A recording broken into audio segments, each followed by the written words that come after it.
நல்லா கிரேவி பதத்தில் வந்துருச்சு, நல்லா வெந்துருச்சு. நான் அடுத்தது பன்னீர் போடலாம்.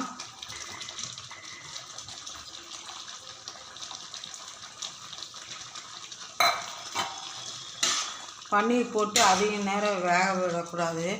ஒரு 10 நிமிஷத்தில் இறக்கிடணும். ஏன்னா அப்புறம் ஒரு லப்பர் மாதிரி ஆக்கி உடஞ்சிரும். ஒரு லப்பர் மாதிரி ஆகிடும். போட்டு அரைச்ச பொடி, மிளகு, சோம்பு, சீரகம் போட்டு அரைச்ச பொடி.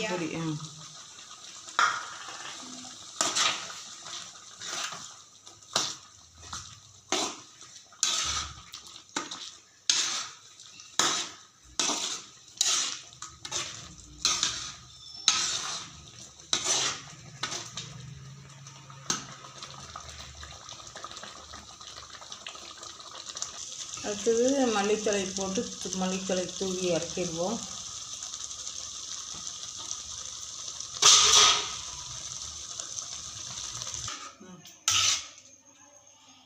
கிரேவி ரெடி ஆயிடுச்சு பாருங்கள்.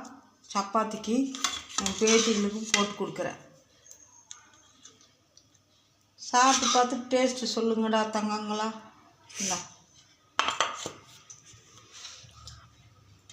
எடுத்துக்கா, அவ்வளோயான்னு பார்க்குறேன். செம்மையாக இருக்கும். செம்மையாக இருக்கா? நல்லா இருக்கா? சூப்பராக இருக்கா? இந்த வீடியோ பிடிச்சிருந்ததுன்னா இந்த மாதிரி நீங்களும் செஞ்சு பேரம்பேத்திகளுக்கெல்லாம் கொடுங்க. பேத்திகளுக்கெல்லாம் இந்த மாதிரி செஞ்சு கொடுங்கோ. ஞாயிற்றுக்கிழமை சனிக்கிழமை நாளெல்லாம் இந்த மாதிரி செஞ்சு கொடுத்தா ப்ரோக்கோலி எல்லாம் ரொம்ப சத்தானது. என்னங்க, இந்த வீடியோ பிடிச்சிருந்தா சொல்லுங்க. லைக் பண்ணுங்கள், ஷேர் பண்ணுங்கள், சப்ஸ்கிரைப் பண்ணுங்கள், கூட இருக்க பெல் பட்டனை கிளிக் பண்ணுங்கள். தேங்க்யூ ஃபார் வாட்சிங்.